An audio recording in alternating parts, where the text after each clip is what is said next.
네, 여러분 안녕하세요. 네, 관세사 2차 시험 기출문제 풀이특강을 시작하도록 하겠습니다. 네, 수험생 여러분 모두 시험 답안 작성하시느라 너무 고생 많으셨고요.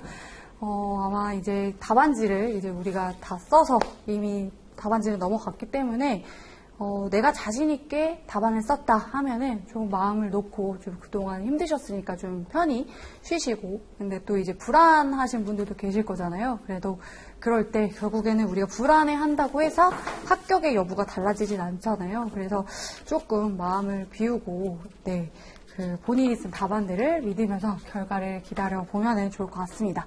그래서 우리가 올해 시험 문제를 이제 모두 다 알고 계시니까, 그리고 올해 시험을 이제 치지는 않았지만 앞으로 내년도 2023년도 시험을 준비하시는 분들도 이 강의를 들으실 거라고 생각이 드는데요.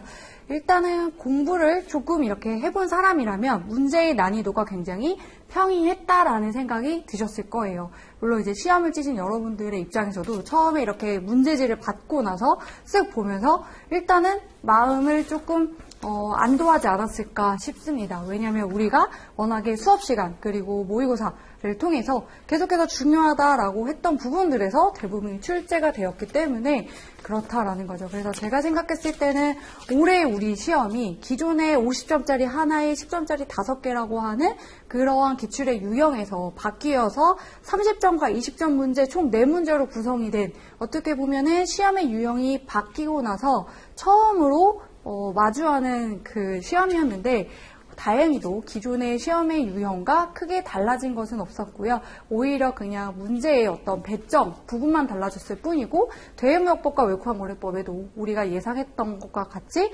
각각 한 문제씩 출제가 되었습니다. 그래서 전체적인 난이도는 중이다. 그리고 조금 단답형의 그 단수 남기식의 문제가 출제가 되었기 때문에 저는 중하 이렇게 또 생각을 해볼 수 있을 것 같은데요. 어떻게 보면 문제 유형이 사실상 어떤 유기적으로 연계된 어떤 판단력이라던가 심도 있는 어떤 이해를 요구하는 문제는 없었고, 좀 난이도가 전체적으로 보면은 어떤 단순 암기식의 어떻게 보면 난이도 하부터 시작해가지고 그 다음에 어떤 규정과 관련된 내용들을 쓰는 것. 그래서 근데 단순히 암기해서 쓰는 것에서 그치는 것이 아니라 해당 어떤 규정과 관련되어서 법규와 관련되어서 어떻게 보면은 이해도를 조금 물어보는, 그래서 예를 들어서 CISG에서 본질적인 위반에 대한 어떤 이해도라든지 아니면 그것들의 효과에 대해서, 그래서 특정한 규정을 단순히 복사해서 붙여넣듯 쓰는 것보다는 그렇게 유기적인 연계된 부분들을 썼다라는 측면을 고려해본다면 난이도는 중하, 중 정도 되겠다, 이렇게 볼 수가 있을 것 같아요. 그래서 어떤 분들은 오히려 단순 암기의 단답형의 문제가 더 어렵게 느껴지실 수도 있어요. 왜냐? 그 부분을 내가 암기하지 않았다면 사실상은 답안을 쓸 수도 없고 안 썼으면 결국에는 점수를 받을 수가 없게 된다는 거죠. 그래서 앞으로 우리의 방향 역시나 암기해야 될 거는 정확하게 제대로 암기하고, 그리고 이해를 해야 되는 부분들은 정확히 이해를 해서 준비를 해야 됩니다. 그래서 우리가 한 문제씩 좀 보면서 같이 이야기를 해보도록 하겠습니다. 그래서 이번에 그 문제 출제 유형들을 크게 이제 대외무역법과 외국어문거래법에서 이제 한 문제가 나왔었고, 나머지 이제 3문제 같은 경우에는 무역 실무에서 출제가 되었어. 그래서 우리가 중요하다라고 했던 그 법규, 3대 법규 하면은 CISG, UCP 600, 그 다음에 인커텀즈 2020이었는데, 아마 모두가 중요하다라고 생각해서 아마 준비를 다들 잘 하셨을 텐데, 인커텀즈 2020에서 문제가 출제되지 않았다라는 것이 굉장히 의외였고요. 그 부분에 대해서는 앞으로 2024년에 출제될 가능성이 더 높아졌기 때문에, 회독수 높이실 때, 우리가 협약 공부할 때, 인커텀즈는 한 번 보지 말고 다른 것보다 2번 보는 것도 좋을 것 같아요. 어떻게 보면 전략 파트로 삼아서 나가는 것도 좋을 것 같습니다. 그래서 크게 3문제이지만 이 안에서는 UCP 600과 CISG, 그 다음에 보안 파트에서 ICC에서 출제가 되었다라는 점, 그래서 한 문제씩 보도록 할게요. 일단은 우리 문제 1번을 보도록 하겠습니다. 무역실무 1번 문제 같은 경우에는, 2번으로 넘어갔네. 네, 양도와 관련된 문제가 나왔어요. 신용장 중에서도 양도는 너무너무 중요하다. 그래서 모의고사에도 이미 출제가 됐던 문제. 그렇기 때문에 모든 수험생들이 공부 좀 했다 하면은 사실상 UCP 638조에 있는 내용 다들 잘 쓰셨을 거라고 생각이 들어요. 그래서 일단은 이런 문제를 받게 되면은 당장 물음 1을 쓰면서 마음이 급해서 떨려서 쓰는 것이 아니라 일단 전체적인 문제를 먼저 보셔야 됩니다. 그래서 양도하는 신용장의 개념을 쓰고 양도의 요건을 쓰라고 했잖아요. 그렇죠? 그런데 문제 한번 3번 볼까요? 양도 3번 보면은 조건부 양도에 관한 개념에 대해 설명을 하래요. 그렇다면은 우리가 준비한 거 뭐예요? 신용장 양도에 있어서 조건 변경도요. 신용장의 양도의 요건이 들어간단 말이죠. 그래서 저라면은 일단은 이렇게 썼을 것 같아요. 양도의 요건도 4가지만 쓰라고 했기 때문에 굳이 이 4가지에는 내가 여기서 언급할 내용에 대해서는 언급을 하기보다는 다른 것들로 4가지를 구성하는 것도 저는 괜찮다. 이런 것들도 어떻게 보면 하나의 전략일 수가 있고, 그리고 내가 준비한 양도의 요건은 만약에 6가지였다라고 한다면 6가지 중에 4가지만 썼다는 건 분명히 4가지만 써도 점수 배점이 다 되는 거는 맞아요. 그렇지만 내가 그 4가지에 대해서 설명을 충분히 잘 하지 못할 수도 있죠. 그렇기 때문에 그런 게 불안하고 내가 시간이 남는다면 그냥 4가지 쓰고 시간을 끝날 때까지 기다리는 것이 아니라 그냥 내가 알고 있는 양도의 요건들을 나머지도 기술을 하는 것도 괜찮습니다. 그래서 아마 시간이 부족할 일을 이번 시험에도 전혀 없었을 것이기 때문에 제 생각에는 일단은 신용장 양도에 관한 개념은 모두가 잘 썼을 것이라는 거, 트랜스퍼러블이라고 하는 명칭이 사용이 돼야 되고, 그리고 4가지의 양도의 요건 같은 경우에도 UCP 600에 나와 있는 내용에 대해서 근거로 해서 정확하게 잘 쓰는 사람이 유리했다. 결국에는 뭐예요? 우리 신용장의 양도에 대한 개념을 잘 이해하는 것도 중요하지만 결국 UCP 600에 나와 있는 규정을 정확하게 쓰는 것도 굉장히 중요한 문제였습니다. 그래서 일단은 답안을 쓸 때에는 신용장의 양도란 무엇이며 양도하는 신용장이라는 것은 무엇이다. 그리고 각각의 양도의 요건 등에 대해서 답안을 써주시면 되겠죠. 그래서 우리가 알고 있는 뭐 1회 양도라든지 분할 양도 이런 거 다 UCP 600에 나와 있는 내용이었다. 그 다음에 문제 2번으로 넘어가서 보면은요. 양도의 이유? 라고 표현을 하고 있어요. 사실 결국 양도의 이유라는 것은 이유는 결국에는 필요성이고 양도의 효용을 물어보는 문제였죠. 그래서 이것도 우리가 모의고사 시간에 다루었어요. 그래서 양도의 이유를 또 4가지만 쓰라고 했기 때문에 결국에는 한 가지당 지금 2.2 배점이 되어 있거든요. 그래서 내가 알고 있는 거 다 쓰셔도 되고요. 제가 제공해드린 모음 답안을 보게 되면은 전체 7가지의 지금 그 이유가 나와 있죠. 그래서 이 중에서 간단하게 설명을 해주시면 되겠다. 8점을 차지하고 있기 때문에. 그 다음에 마지막 문제는 송장 대체에 대한 개념. 이것 2개 다 결국에는 UCP 600에 나와 있는 내용입니다. 그래서 문제에서 물어보고자 하는 송장 대체에 대한 개념을 쓸 때에는 송장 대체라고 했을 때 송장 대체권을 대체할 수 있는 권리를 가져간과 동시에 여기서 끝나는 것이 아니라 추가적으로 송장 대체를 요청을 받았을 때 바로 응해야 된다라는 거죠. 그래서 응하지 않으면 어떻게 해요? 양도은행은 송장 제출 시까지 기다려주지 않는다라는 내용. 그래서 관련된 내용들이 모두 다 들어가 있어야지만 점수를 모두 받을 수가 있었고, 그 다음에 단순 양도와 조건 변경 양도라고 하는 것을 물어봤죠. 그래서 단순 양도라고 하는 것은 원래 원칙적으로 양도하는 것은 원신용장과 동일한 조건으로 양도를 해야 되는데 우리가 예외적인 경우로서 조건부 양도라고 해가지고 조건 변경이 되는 경우 어떤 것들은 단축 줄어들 수가 있고 어떤 것들은 증가할 수 있다. 그래서 이러한 항목들을 키워드 하나하나 놓치지 않고 정확하게 써주셔야 되는 문제였습니다. 그래서 UCP 638조 G항에 보면은요, 이 조건 변경에 있어서 마지막 부분에 그 명의 같은 경우에도 대체할 수 있는 거죠. 그래서 변경 내용 중에 하나이기 때문에 해당 규정에 있는 내용까지도 다 같이 써주시면은 충분히 30점을 받을 수 있는 문제였다. 그러다 보니까 이런 유형의 문제는요, 모든 수험생들이 사실 다 잘 쓸 거예요. 그래서 채점자가 봤을 때 사실상 점수가 굉장히 이제 엄격해질 수밖에 없겠죠. 그래서 정확한 키워드, 정확한 규정들에 대한 부분들이 굉장히 중요하겠습니다. 그 다음에 이제 문제 2번으로 한번 넘어가 보도록 할게요. 네. 자, 문제 2번 보면서 이거 내가 아는 거다라고 해서 또 마음 편하게 쓰셨을 거예요. 그래서 우리가 1, 2, 3교시 긴장했다가 4교시에 조금 이제 긴장을 풀고 답안들을 많이 쓰셨을 것 같은데 본질적인 계약의 위반이라고 하는 것들에 대해서는 이 본질적인 계약 위반에서 그치는 것이 아니라 이 위반이 결국에는 뭐다?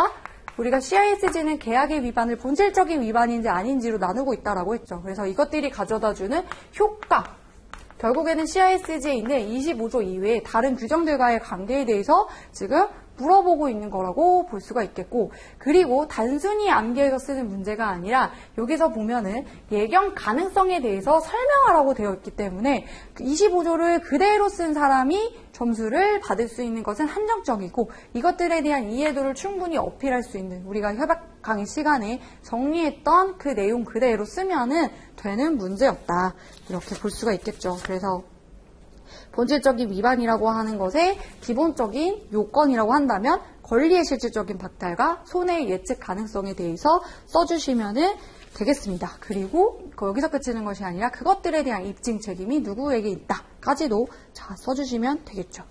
그리고 두 번째, 이러한 본질적인 위반이 계약에 미치는 효과인데요. 이거 우리 20점 문제거든요. 그래서 사실상 우리가 효과 6가지를 이렇게 그냥 CISG의 특정한 조항만 간단하게 쓰면은 6가지 쓸 수가 있겠죠. 근데 이제 분량이라는 것도 생각을 해보면 이게 12점이 배점이 되어 있어요. 그래서 제가 드린 모범 답안을 보면요, 이 내용들이 굉장히 길게 되어 있습니다. 왜냐하면 우리가 정리했던 예를 들어서 49조, 51조, 64조 이런 계약 해지와 관련된 모든 내용들을 간단하게 쓸 수도 있고, 그리고 해당 규정들에 대해서 쓰고 그 규정들에 대해서 아주 상세하게까지도 쓸 수 있잖아요. 그래서 그렇게까지는 필요하지는 않을 것 같고, 어쨌든 12점이라고 하는 것은 한 가지에 2점 몇 점 되어 있거든요. 그래서 이 분량 생각하셔가지고 일단은 기본적으로 효과를 물어봤기 때문에 CISG에 있는 관련된 규정들을 일단은 쓰고, 내가 시간적 여유가 남았을 때 그 규정들에 대한 설명도 같이 써주시면 되는 문제였습니다. 그래서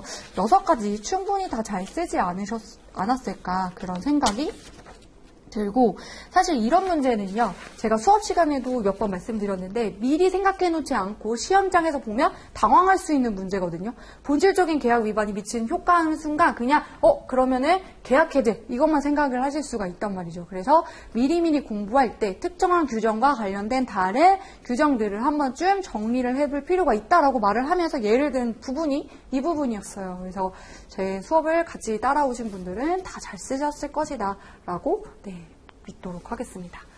보험 파트에서 출제가 되었어요. 그래서 보험 파트 중에서도 시인협회 저가약관 ICC 2009에 대해서 중점적으로 묻고 있는 문제, 그리고 30점의 비중을 차지하는 문제였고요.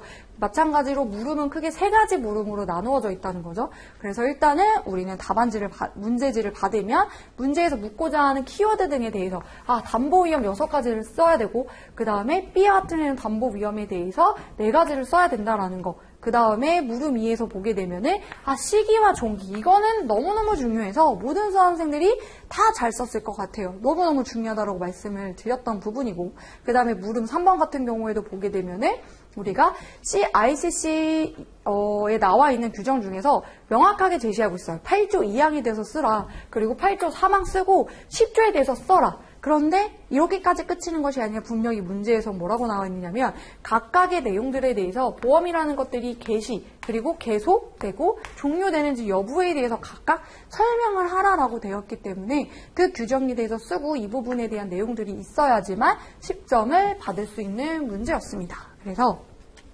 하나씩 보게 되면은요, 문제 1번 같은 경우에는 명확해요.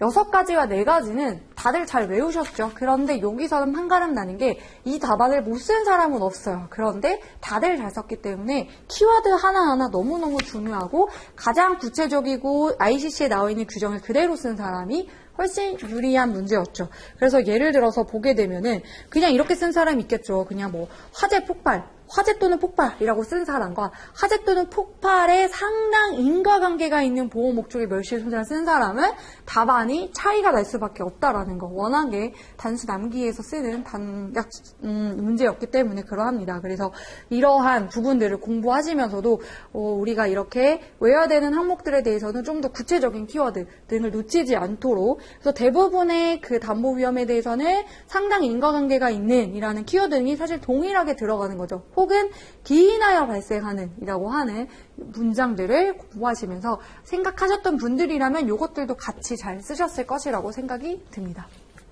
그리고 마지막에 추가된, 결국에는 ICC-B와 ICC-C의 차이를 너희가 알고 있느냐라는 것을 명확하게 물어보고 있는 문제였죠. 그래서 6가지, 4가지이기 때문에 결국 한 가지당 1점이 배점되어 있는 문제였어요. 그리고 물음 2 같은 경우에도 시기하고 종기라고 하는 개념에 대해서 일단은 쓰라고 했기 때문에 답안을 구성을 할 때에는 일단은 우리가 ICC 8조에 나와 있는 운송약관에 대한 간략한 설명 정도, 그래서 저는 이제 개요를 한 4-5줄가량 쓰긴 했지만 이 개요 부분에 있어서 점수 배점은 거의 없기 때문에 어느 정도 한두 줄 정도 간단하게 쓰고 들어가시면 될 것 같고요. 시기 같은 경우에도 규정에 나와 있는 그대로를 써주시는데 이런 것들도 마찬가지로 다들 잘 썼기 때문에 문장을 최대한 정확하고 일치시키는 사람이 고득점을 할 수가 있다라는 거. 그래서 양하가 완료되었을 때, 그 다음에 선택했을 때, 그 다음에 60일이 경과한 때 라고만 쓰는 것이 아니라 그 중에서 먼저 발생하는 때의 담보가 종료된다 라는 문구를 꼭 넣어주셔야 되는 문제였고요. 그 다음에 문제 3번을 보게 되면은요, 이거는 우리가 이제 헷갈리지 말아야 되는 부분들이 우리가 이제 협약특강 시간에 다 배웠었어요. 뭘 배웠느냐? 우리가 위험이라고 하는 것들에 대한 여러 가지 변동에 대해서 배웠었고 각각의 변동 사항들이 있었죠. 그래서 그러한 변동과 관련된 내용들을 정리하면서 ICC와 그 다음에 MIA에서 나와 있는 내용들을 정리하면서 봤던 부분이기도 해요. 그래서 하나씩 보게 되면은 일단은 양육 후 재운송이라고 해서 그러나 보험 종료 전에 보험의 목적이 부보된 목적지 이외의 장소로 운송하는 경우에는 원래는 상기 규정에 따라서 계속되는 것이지만 그것이 언제 새로운 목적지를 향해서 목적이 처음 이동되면은 어떻게 된다? 종료된다 라고 기술을 해주셔야 되는 부분이었습니다. 그래서 보험자에 대한 책임이 종료된다라고 기술을 하면 되고, 두 번째 위험의 변경과 관련된 내용 같은 경우에는 지연, 1호, 그 다음에 불가피한 양하 이러한 사유 등에 대해서는 우리가 위험의 변경 기간 중에는 유효하게 계속된다라고 보면 되겠죠. 그래서 계속되고 그러한 부분에 대해서 계속된다는 것은 책임이 종료되지 않는다라고 쓰시면 되겠고, 그 다음에 마지막에 항해의 변경과 관련되어서 ICC 10조에 나와 있는 항해의 변경과 관련되어서도 쓸 때는 어때요? 당사자가 그것을 의도했느냐 의도하지 않았느냐로 답안을 구성을 해주고, 각각의 경우에 어떠한지, 예를 들어 당사자가 의도한 경우에 대해서는 보험자에게 그것들을 지체 없이 통지를 해야 되는 것이고, 그것이 어떤 경우에 보험의 부부가 재고가 되는지, 그 다음에 당사자가 의도하지 않았다라고 한다면은 그때에도 그 보험은 그러한 운송 개시 시에 부보된 것으로 간주를 하겠다. 그래서 보험자의 책임은 일단 개시된 것으로 간주한다. 그래서 이러한 목차로 구성하면은 충분히 30점을 받을 수 있는 문제였어요. 그래서 아마 1번, 2번 잘 쓰시고 30점 조금 당황했을 수도 있는데 이 각각의 규정들을 떠올리시면서 답안을 쓰셨다면은 충분히 큰 어려움은 없으셨을 거라고 생각이 듭니다. 그래서 그 다음에 이제 마지막 문제를 넘어가서 보게 되면은요, 대외무역법과 외국항거래법에서 문제가 출제가 되었죠. 그래서 각각의 10점 문제가 출제가 되었고, 요 앞에 있는 내용들, 밑에 있는 물음 1과 물음 2가 각각 대외무역법과 외국항거래법에서 출제가 된 문제였어요. 그래서 대외무역법 같은 경우에 보면은요, 진짜 이건 난이도 정말 하라고 생각이 드는 문제인데, 사실상 이 전문직 시험에서 이런 단답형에 마치 어떤 중학교 중간고사에 나올 것 같은 문제, 너무 단답형의 문제가 출제되어서 사실 실망감이 굉장히 커요. 우리가 그렇게 열심히 대외무역법과 외국항거래법을 공부를 했는데 이렇게 지나치게 단답형, 뭘 써라? 국제수출통제체제에 대한 7가지를 쓰라고 하는 문제가 나왔다는 거. 그러면서 여기 또 뭘 쓰래요? 3가지. 자율준수 무역거래자에 대한 3가지. 결국에는요, 7가지, 3가지 합이 10점, 하나의 1점이라는 거예요. 항목에 대해서. 그래서, 물론 이제 전략물자라는 것들이 제가 너무너무 중요하다. 이번에 무조건 전략물자가 출제될 것 같다는 말을 많이 했는데 정말 신기하게 진짜 전략물자에서 출제가 되긴 했으나 그 안에서 너무 좀 지역적인 부분에서 나와서 여러분들이 정확하게 외우지 않으신 분들은 조금 당황하셨을 수도 있지만 그래도 키워드 등을 놓치지 않게 차분하게 기억을 다 끌어와서 쓰셨다면은 점수를 잘 받아가실 수가 있는 부분이었고 요 대통령으로 정하는 능력 같은 경우에도 모의고사 출제가 됐었죠. 그래서 여러분들이 쓴 답안을 보니까 충분히 그때도 이런 능력에 대해서 구체적으로 잘 쓰셨었어요. 그래서 충분히 점수를 잘 받기를 바라도록 하겠습니다. 그래서 대외무역법과 외환거래법을 보면은요 대부분이 법과 시행령을 중심으로 출제가 되었어요. 그래서 우리가 규정이라고 하는 부분에서 많은 부담을 느끼셨는데 그런 부담을 조금은 줄여서 가져가도 되겠다. 그렇지만 또 내년 시험은 출제자가 바뀌겠죠. 그렇기 때문에 이러한 유형이 그대로 간다는 법은 없기 때문에 또 너무 이 문제에 영향을 받으셔서 단답형으로만 가지 마시고 이런 부분에 대해서는 정확하게 외우시되 대신에 다른 유형들 기본적인 기존에 우리가 공부했던 방식도 계속 유지해 나가셔야 되겠습니다. 그 다음에 이제 물음 2번 같은 경우에도 보면은요 외국간 평형 기금과 관련되어서 물어보고자 하는 것이 뭐였냐면 이런 기금을 조성하는 있어서의 재원을 5가지를 쓰라는 거죠. 이것도 결국에는 한 가지당 2점이 배점이 되어 있다라는 것이고 문제에서는 법제 13조 2항에서 규정하고 있는 5가지를 쓰라고 했기 때문에 우리가 왜 공부할 때 이제 법 그리고 시행령이라고 하는 내용들을 다 같이 외워왔기 때문에 여기서 뭐 예를 들어서 답안제 보게 되면은요 5가지를 쭉 쓰고 시행령 25조에 나와 있는 기타 외국한 거래 원활화를 위하여 필요한 자금 등 대통령령으로 정하는 것이란 무엇이다까지는 쓰지 않으셔도 돼요. 그렇지만은 내가 조금 시간이 남았다라고 한다면 뭐 시행령 대통령령으로 정하는 것은 뭐 운용으로 인해서 발생하는 이자 등의 수입을 말한다. 이런 식으로 기술을 하셔도 되는 문제였습니다. 그래서 어쨌든 이런 유형들의 문제들은요. 내가 뭐 이 5가지 이외에 모르니까 그냥 외국간 평형기금과 관련된 다른 내용을 썼다 하더라도 이거는 점수를 받을 수는 없는 문제에서 묻고자 하는 그 내용에 대해서 정확하게 써야지만 답안에 대해서 점수 배점이 가능한 부분이었습니다. 네. 그래서 전반적으로는 이제 문제의 난이도가 중하에 가까운 이제 문제였고 대부분의 수험생들이 다 잘 쓰셨겠지만 앞으로의 우리가 이제 공부를 하는 이제 수험생의 입장에서는 이번에 문제들을 조금 참고해서 사실 지금 재작년, 작년, 올해 시험 문제 유형들이 어떻게 보면은 비슷하거든요. 그래서 앞으로의 방향도 크게 바뀔 것 같지는 않아요. 그래서 기존의 문제 유형들을 좀 많이 참고하셔서 우리가 조금 앞으로 가는 방향에 참고를 하셨으면 좋겠습니다. 그래서 수험생 여러분들 너무 고생 많으셨고요. 그래서 좋은 결과 있기를 기도하도록 하겠습니다. 고생 많으셨습니다.